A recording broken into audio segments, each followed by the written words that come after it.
I forget when it happened, but there was that 2 or 3 day long power outage in Boulder. Hmm. And I got to thinking, I have a gas fired boiler, and, natural gas will still run in a power outage, but electricity doesn't.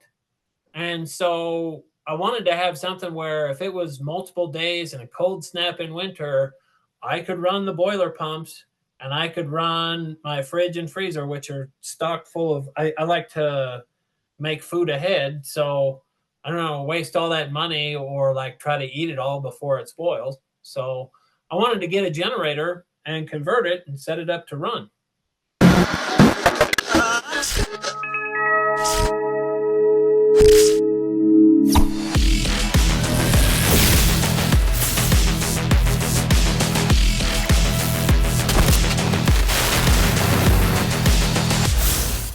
All right, ladies and gentlemen, welcome back to another episode of PowerGab, your go-to show for all things energy and environmental policy in the state of Colorado. I'm Jake Fogleman, joined as always by my co-host Amy Cooke. In this week's episode, we're going to take Amy's weekly advice very seriously and talk with someone who actually has lived out that advice and gotten himself a generator. And he did it DIY style, which I thought might be of interest to our listeners who maybe don't know where to begin when they want to take responsibility for their home reliability, their energy reliability into their hands, but don't know, or either they don't want to buy a Generac or they don't know where to start. So Amy, I'll let you introduce our guest to talk about this important topic. Yeah, I'm super excited about this, obviously. So I talk about it all the time, firm your own grid. Well, and ladies, I'm going to tell you this. There are men out there who can build their own generator. So, we're going to be talking about how you can do it. So, if your man or your partner in your life isn't willing to get a generator or doesn't want to build one, just show them up with our next guest. We have Cory Gaines from the Colorado Accountability Project, and another reason why I'm a fan, besides the fact that he writes excellent stuff, is that he built his own generator. So you don't have to go out and spend a ton of money. And like I said, ladies, nothing says a great guy like somebody who can build their own generator and firm his own grid. Cory, welcome back to PowerGab. Thanks for being on the show. Yeah, thank you for having me on. It'll be fun to talk about this because there's some overlap with physics, which is going to be kind of fun for me because that's what I teach. So dive right in. We're going to let you do it, but remind everybody again where you teach physics and math. So yeah, I teach physics and math out at Northeastern Junior College, way out on the Eastern Plains in Sterling, Colorado. Moved out here, it's been about 10 years ago after teaching in Denver for quite a few years. And, it's funny. So it's kind of a misnomer to say that I built my own generator. I wasn't out there with like a cardboard spool and winding wire and making my own coils and things. But long story short, so what spurred me to do this was I used to own a tractor. It was a crawler loader. It had Caterpillar tracks. I was restoring it. I had to sell it, but I love to tinker. I love to do mechanical work. In high school, I was actually in welding classes, not physics classes. It wasn't until college that I did the physics. So I wanted to have a project, and part of that project was to work on an engine. And, I've been watching PowerGab a little here and there, and it occurred to me that a fun project to do would be to buy a generator, convert it so that it could run on natural gas or propane, and then reconfigure some things around the house so that, my necessaries could run in case of an extended power outage. Because that's I forget when it happened, but there was that 2 or 3 day long power outage in Boulder. Mm-hmm. And I got to thinking, I have a gas fired boiler, and, natural gas will still run in a power outage, but electricity doesn't. And so I wanted to have something where if it was multiple days and a cold snap in winter, I could run the boiler pumps and I could run my fridge and freezer, which are stocked full of, I like to make food ahead. So I don't know, waste all that money or like try to eat it all before it spoils. So I wanted to get a generator and convert it and set it up to run. So, how did you do that? So, because most people will go and will buy a generator, and let's say we'll buy gasoline or a diesel powered generator. And you're right, it has it. There are a few days, and I always tell people just make sure that you've got a diversified resources. So, you can have a battery that you can use solar panels to charge it. Plus, you can have a diesel Mhm. generator, or you can have, to your point, a natural gas generator. Tell us tell us how you started, and then how you were able to convert it. Yeah, no problem. So it was my dad for years had a gas powered generator. And then in case of a power failure at his house, he had it because we sometimes do remote field work. You need a generator to run a drill or what have you. So he also made sure that it was a big enough generator to run the things at his house. So I started there and I went and I bought a used Honda generator. And how big was it? And Tell us how big it was. I think it's like about 5,000 watts, and so Okay. that's the first thing to talk about is you should, if you're planning on doing this, you need to sit down and try to come up with an estimate of how much power you'll need for your house. So if you're wanting to get a generator, you need to sit down and say to yourself, what things would I want to run in case of a power outage? For me, like I said, it was pretty simple. It's two boiler pumps and a fridge and a big freezer. And if like try your best to come up with a measure of what's called power wattage, that's energy per time, and try to get an estimate of how much that is. And you need to make sure that you buy a generator that can do at least that much on a continuing basis. I didn't go through the calculations because the generator I saw that was $500, and I said that's the one that's going to work great. I knew it would have plenty of power, but I suppose if you wanted to get really fancy, you could get a watt meter. A lot of times libraries have those, and you just clip it around the power cord and you see how many watts something is drawn. And they're like, I want this to run and this to run and this to run. And make sure you get a generator that's big enough for that. And then you'll also want to make sure you get a generator that can handle the current flow. Current is a measure of electricity flow per time. You need to make sure that you can get one that will have enough current to run those things, plus a little extra. I'm not an electrical engineer. I might be off a little bit on some of the details, but a motor might need this much current to just run. But in order to get the motor to start turning, you actually have to have a little current. So long story short, when you come up with a number, go maybe, I would say, a quarter to a half above that at least. And make sure that you have plenty of capacity, because the last thing you want to have is to find out that your generator theoretically has enough power to run your boiler and your fridge, but it cannot make the motor start from nothing. So, Yeah, where you don't have the power from the black start. Right. That's it, and actually, right. so this is why I have one that is 7,500 watts. So I have one big one, and then some smaller ones, and then I have some battery backups. All right. So from there, Cory, you got this 5,000 watt generator, and then what did you Mm-hmm. do with it? How did you configure it to make it work for your house? Yeah. So the decision after that is what kind of fuel do you want to run on? And a lot of times you can run on gasoline. If it's a big enough generator, you could probably find one that runs on diesel as well. I didn't want to go with gasoline because if you have gasoline, you have to store it.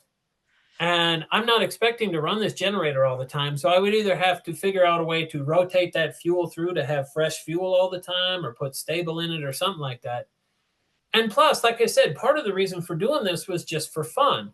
So I went online and I looked up, and there are people who make kits that you can put into your regular gasoline powered engine to make it run on propane or natural gas. What it is it's a little insert the carburetor would bolt up to the engine. You unbolt the carburetor, you put this little insert in and bolt the carburetor back on, and the insert hooks up to a hose, and you run gas, natural gas or propane through there, and that replaces the gasoline vapor that would have come out of the carburetor. And otherwise, other than that, there's a couple other things that change with it. But in essence, it's basically just switching out one fuel for another.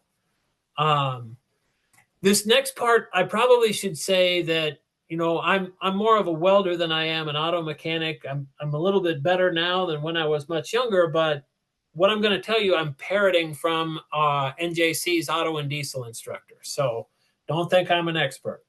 What I was told was, if you're going to run on propane, you need to be careful to make sure that you either don't run it a lot, or make sure that you get an engine that's pretty durable.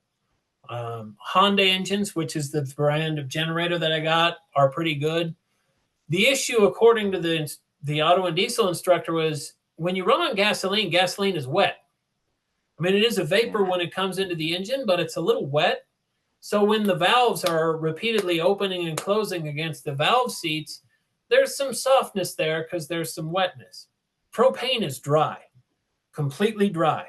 So the valves slam into the valve seats. That's an over-dramatization, but they come into the valve seats a little harder and they'll wear themselves quicker. So you want to make sure that you get an engine that could probably stand up to that, and or figure that you might have to rebuild that engine or have someone rebuild it. And then it's just another physics curiosity. The spark plug has to be regapped. The spark plug sends a spark across the gap to ignite the gas and the fuel. But again, gasoline is wet. And when air is wet, so to speak, it's easier to drive electric charge across this here. Dry air is actually a pretty good insulator. So when you have dry fuel that's propane, this big of a gap is hard to drive a spark across. So you actually have to shorten it a little bit so that the electricity has an easier time jumping across that gap. Other than that, it was probably about a day's work. Loosen some bolts, put this thing in, put it back on. There's a regulator. If you're going to run off of a propane tank, which I'm set up to as well, you have to have two regulators because the propane tank pressure is really high compared to natural gas line pressure. But yeah, it was a relatively cheap kit. I think it was 100 something, 500 for the generator, 100 something for the propane kit, a day's labor, and it runs just fine. So to your point, $600 all in a day's labor. I'm assuming you've stress tested it and tried to use it. And how long are you able to use it to power those necessities that you designed it for? Yeah, so I got it up to here. The shop where I do a lot of this is my dad's shop, which is down in the metro area. We'll hold it up here and hooked it up to the propane tank. I have a spare for the grill, and sat there and run it for, I think, about a half an hour. Ran the boiler pumps, ran the fridge and the freezer. And I forget the exact number. I wrote it. I keep wanting to say it was something like it was a pound an hour of propane. I forget. I could go look it up. But yeah, it just sat there and ran off the tank, ran just fine. No stumbling, no hesitation out of there. But it ran perfectly fine. It comes to about an hour. My plan would be, if we ever have an extended thing, I would probably start it and stop it at several times through the course of that extended thing, because the fridge and the freezer, as long as you're not opening them a whole lot, are probably going to be okay for, 10, 12 hours, as long as the doors are shut. Nothing will spoil. Maybe run the boiler pump every so often. You do, just as an interesting side note, a lot of generators have they have a control where if you're not drawing a lot of power from them, the RPM goes down, the engine slows down to consume less fuel. And then when they do feel a draw, they'll bring the RPM back up to push more power out. That's something you wave goodbye to if you're going to use this sort of kit like I did, where you convert it to run on propane. It's 100% RPM all of the time. So probably what I would do is just turn the thing on and off as needed to kind of run it heat the house up a little bit, keep it from freezing, shut it back off, you know. So all in, you're at about, let's say, so you're at about $600 and then a day's labor. I want to compare that against when I was in North Carolina, a couple of the neighbors on my street, we all got together and looked at the total cost of getting a Generac. Actually, we were looking at Kohler, which is also a popular brand made in Wisconsin, and they have a great generator. And those, to have that installed, and it just runs, and it's a natural switch, right? So they do it where it's Mhm. automatic. If the power goes out and it's out for, say, I think, 4 or 5 minutes, the generator kicks on and it powers your pretty much your entire home. And it's great, right? But those are about all in, I don't know, 12 to $15,000, and a lot of times you have to get, so I lived, our house was small, and it was usually just me, and then when John could come down, or, family would come down, so we didn't have a giant propane tank. So the other thing you have to do is you have to increase the size of your propane tank.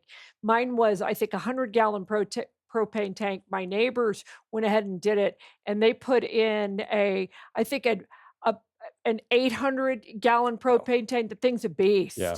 So you have to do that. Then you have to have the concrete pad put in for the new propane tank, and possibly for the generator itself.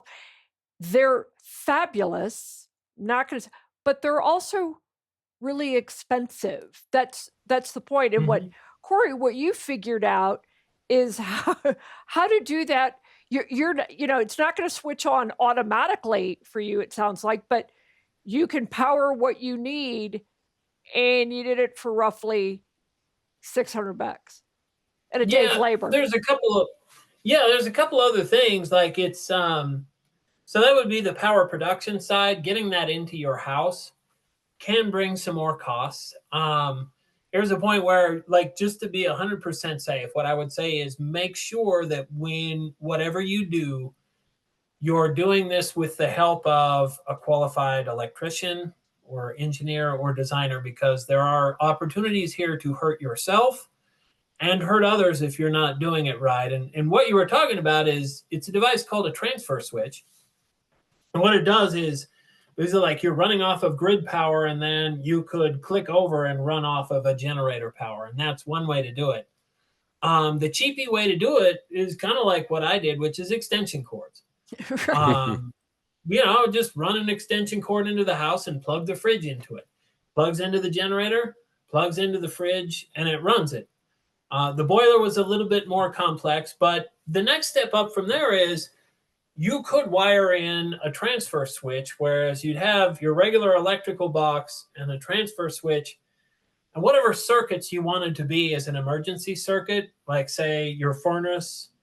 And I don't know, maybe you've got a bedroom where you want to make sure that somebody has, like, if they have a medical device that they need to run, like, that outlet would be on there. And they make manual ones, which are cheaper. There are ones that are automatic. They'll sense power outage and then click over, and anything that's in the transfer circuit box is powered as the generator starts up. But they have other ones too, where it's a manual switch. You click it over. That'd be especially nice if you don't want to dress like the Gorton's fisherman and be out there in all kinds of weather trying to get your generator to start and connect it to your barbecue and all that, and crawl into the crawl space. But if you're a teacher and that's your budget, that's what you got. If I lived way out in a rural area, some of my colleagues, ranching and things like that, I would probably put in a house generator and eat the cost, because even if it's not like, you might have 6 miles of your own wire from XL, and you might be stuck for 6 or 7 days. And yeah, that ain't going to happen with this little barbecue generator. Yeah. But it is something Colorado law allows homeowners to do your own wiring. You just have to get an electrical permit and an inspection and do it safely. Don't just scab stuff in, even if you're not worried about yourself. If you're feeding back into your panel and the grid is down and some lineman is 2 blocks over trying to fix something, that line could be energized from your generator over to him and could produce a shock there. So you need to make sure you're doing it safely and following all the regs and rules and all that. To your point about getting power to where it needs to go and plugging it into your appliances, do you need an inverter or anything from the power that's coming from your generator? It's an AC generator. When I bought it, I think there might be a DC plug that you could use to charge like a car battery, but it's 120 volts alternating current, which is what a regular wall outlet would be. I also have one which is 220. I don't know. I might see if I get especially motivated this summer. I might see if there's a way I could make my air conditioner run. This may have enough power so that when everybody's using their air conditioner and XL is browning out everybody, late in summer, I can be inside with the AC turned on to where I can see my breath, and I'm wearing one of those bubble parkas, and the generator's chirping away out back. So we'll see. I don't know. Yeah. Right now, it's just enough for life and safety. If you decide to get adventurous and it works out, we'll have to have you come back on and explain how that went, because I do think people would be interested in that. Folks like their AC in the summer. That is 100%. As I've told John, I've said, listen, we can power the refrigerator. We'd probably power a small one. Phones will charge. We could, probably get your computer, a few things, but the AC is not going to be on. It's and a he's different like, beast, yeah. What? what good is it? but to your point about being out in a rural area, this is why, for instance, that part of North Carolina where I lived, the storm, I think it was Hurricane Florence in 2018, they were without power for 11 days. And actually, by then, most people's Generacs have run out. Yeah. Because you can't, unless you're getting your propane tank resupplied or filled back up, which if you don't have power, the chances of people being able to get to you are pretty slim. But they were running, even their Generacs or their Kohlers were running out because they just, your propane tank eventually wears out. But when you have to have it and you are in a rural area or anywhere and you have to have power, I mean, we can't stress this enough about the importance of taking it upon yourselves to do. Cory, we'll give you the last word on that. Tell us, last thoughts on this. It was a fun project. I probably would have done it even if I didn't have a huge amount of concerns about grid stability, which I do, just because, it was an interesting project to be able to convert this thing. Like, what is involved with getting this thing to run off of propane, and can I make it work? And I put the little generator, it's on wheels now. It's got a cover. It's got racing stripes. We'll be, be working on rebuilding it because that was part of what I wanted.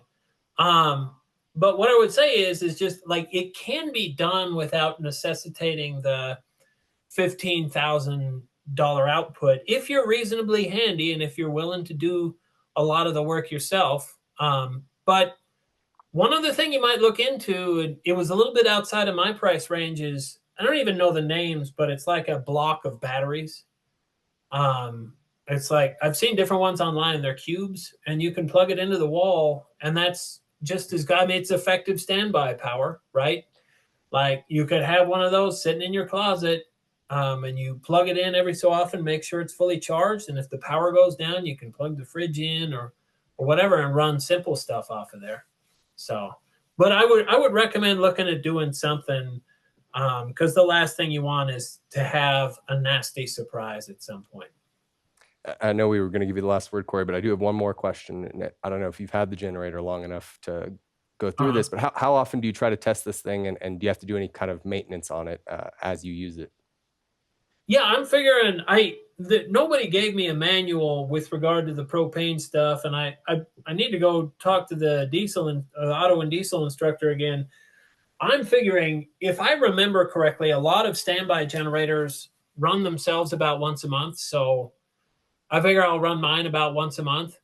And I'll probably just keep with the factory oil change intervals for as if it were running on gas, and maybe not running that often. So maybe like a couple of oil changes a year. But outside of that, I don't anticipate any greater or different sort of maintenance. Gotcha. One other thing I'm working on too is maybe run a gas line out of the building so that I can just connect it straight up to the natural gas line, because that stuff runs whether there's power or not. It's pressurized. Sounds like you've got some future projects that we'll have to bring you back on to update us on. But Amy, I'll kick it to you That's for any right. takeaways from Cory's industriousness. Right. Well, I'm thrilled that people are starting to recognize the fragility of the grid. And Cory, of course, is smarter than the average bear, but I do think we are starting to see people concerned about this. So, takeaways: one, read Cory's Substack, Colorado Accountability Project. That's number one. Number two is people are starting to realize the fragility of the grid. I think even this, we've talked about it, the state has recognized the fragility of the grid. They're not saying it publicly, but there are a whole lot of actions that indicate that. And three, you don't have to spend $15,000 on a generator. You can get something small, even battery blocks. I actually have 3 of those as well. So you can get a fossil fuel fired generator, or you could get some battery blocks. Just get something to firm your grid. To Cory's point, you don't want to be caught by a nasty surprise. Your phone's not charged and the power goes out, or you have a medical device that you have to power and it goes and the power is out. So don't be caught by that surprise. Get a generator. Be like Cory and take Amy's advice, everyone. But that does it for us on another episode of PowerGab here. If you like what you saw, you can head over to powergab.org to check out our entire back catalog. We produce new episodes every single week. We're also available wherever you get your audio shows, whether that's Spotify or Apple. And if you want to reach out to us, suggest future show topics or guests you'd like to see us interview, you can send those our way at info@powergab.org. We always love hearing from you guys. But until next week, we'll see you.